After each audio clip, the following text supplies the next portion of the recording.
Bismillahirrahmanirrahim. Assalamu alaikum viewers. Welcome back to my channel. Abdi Cooking Studio viewers, আশা করি সবাই ভালো আছেন। তো আমি আজকে সহজ একটি নাস্তার রেসিপি তৈরি করেছি। এটি বাচ্চাদের টিফিনেও দেওয়া যায় এবং খেতেও খুবই মজাদার আর সহজভাবে এই নাস্তার আইটেমটি তৈরি করা যায়। তো ভিউয়ার্স, আমি এই নাস্তার আইটেমটি তাই আপনাদের সাথে শেয়ার করেছি।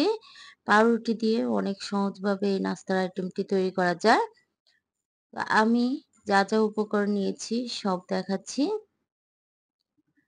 এখানে আমি পাউরুটি নিয়েছি ৫-৬ টুকরো, আর শসা গোল গোল স্লাইস করে নিয়েছি, ডিম ২টি নিয়েছি। এখানে কাবাব মসলা নিয়েছি ১ চা চামচ পরিমাণ, পেঁয়াজ কুচি ২ টেবিল চামচ পরিমাণ, মরিচ কুচি ১ চা চামচ পরিমাণ আর লবণ পরিমাণ মতো। তো ভিউয়ার্স, এই উপকরণগুলো দিয়ে সহজভাবে এই পাউরুটির নাস্তার আইটেমটি তৈরি করা যায়। তো এই যে আমি পাউরুটিগুলোকে ছোট ছোট টুকরো করে নিব। এবার দেখুন এভাবে এই যে ছোট ছোট টুকরো করে নিয়েছি। তো আপনারা চাইলে ডিমে চুবিয়েও পাউরুটিটি ভেজে নিতে পারেন। তো আমি সবগুলো পাউরুটি ছোট টুকরো করে নিয়েছি। নিয়ে এখানে আমি কাবাব মসলা দিয়েছি, আপনারা চাইলে গরম মসলাও দিতে পারেন।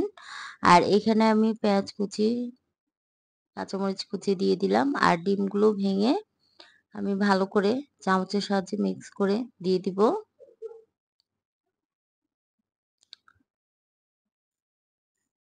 তো এত সহজ সুন্দরভাবে এই নাস্তার আইটেমটি তৈরি করা যায়। এখন ভালোভাবে পাউরুটির সাথে ডিমটা ভালো করে মিক্স করে নিব। অনেক সফট হয়ে যাবে। তো ভিউয়ার্স, আপনারা চাইলে আলাদা ডিম গুলিয়ে তো ডিমে চুবিয়ে সুন্দরভাবে ভেজে নিতে পারেন। আমি যেহেতু সহজ পদ্ধতিতে দেখাচ্ছি তাই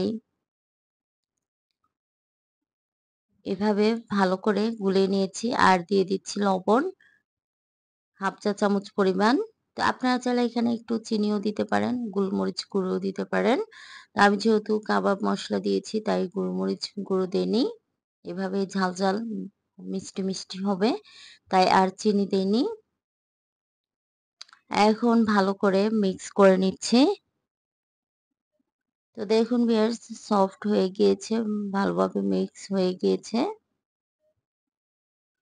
তো এভাবে আমি ২ মিনিটের মতো রেস্টে রেখে দিব, তাহলে আরো ভালোভাবে সফট হয়ে যাবে।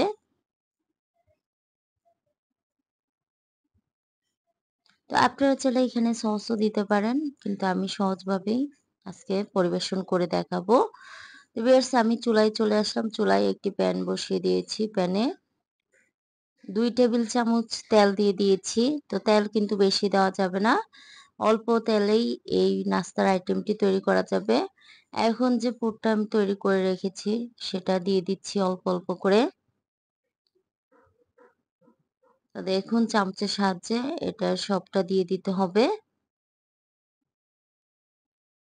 তো আমার বাচ্চারা কিন্তু খুবই পছন্দ করেছে। আপনারা অবশ্যই বাসায় ট্রাই করে দেখবেন কতটা মজাদার, লোভনীয়। এখন এক পাশ ভাজা হওয়ার জন্য আমি চুলার আঁচটা মিডিয়াম আঁচে রেখে ২ মিনিটের মতো ভেজে নিব।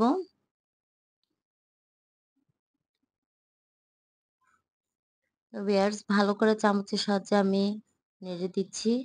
এখন দেখুন এই যে এক পাশ ভাজা হয়ে গিয়েছে, একটু ভেঙে যাচ্ছে। এখন পুরোটো একসাথে উল্টিয়ে দিয়েছি। তো দেখুন কতটা সুন্দর হয়েছে।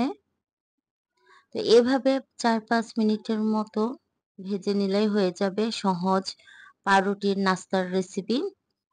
তো ভিউয়ার্স, আমার বাচ্চারা কিন্তু খুবই পছন্দ করেছে এবং খেতে কিন্তু খুবই মজাই লাগে। আর সহজভাবে এই নাস্তার আইটেমটি তৈরি করা যায়। দেখুন কতটা সুন্দর কালার হয়েছে।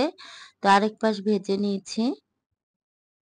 তো ভিউয়ার্স, আপনার ভাজাটাও সম্পূর্ণ হয়ে গিয়েছে। এখন আপনাদেরকে পরিবেশন করে দেখাবো। দেখুন কতটা সুন্দর হয়েছে। তো চাকুর সাহায্যে এভাবে স্লাইস করে, টুকরো করে বাচ্চাদের টিফিনে কিন্তু দেওয়া যায়। আর উপরে আমি শসা পাতলা পাতলা স্লাইস করে দিয়েছি। উপরে গোল গোল পেঁয়াজ দিয়ে দিয়েছি আর দিয়ে দিচ্ছি টমেটো সস। তো এভাবে একটি সহজ নাস্তার আইটেম তৈরি করে বাচ্চারা টিফিন দিতে পারেন অনেক সহজভাবে। তো ভিউয়ার্স আমার রেসিপিটি কেমন হয়েছে অবশ্যই কমেন্ট করে জানাবেন। ভালো থাকবেন সবাই। আসসালামু আলাইকুম। আল্লাহ হাফেজ।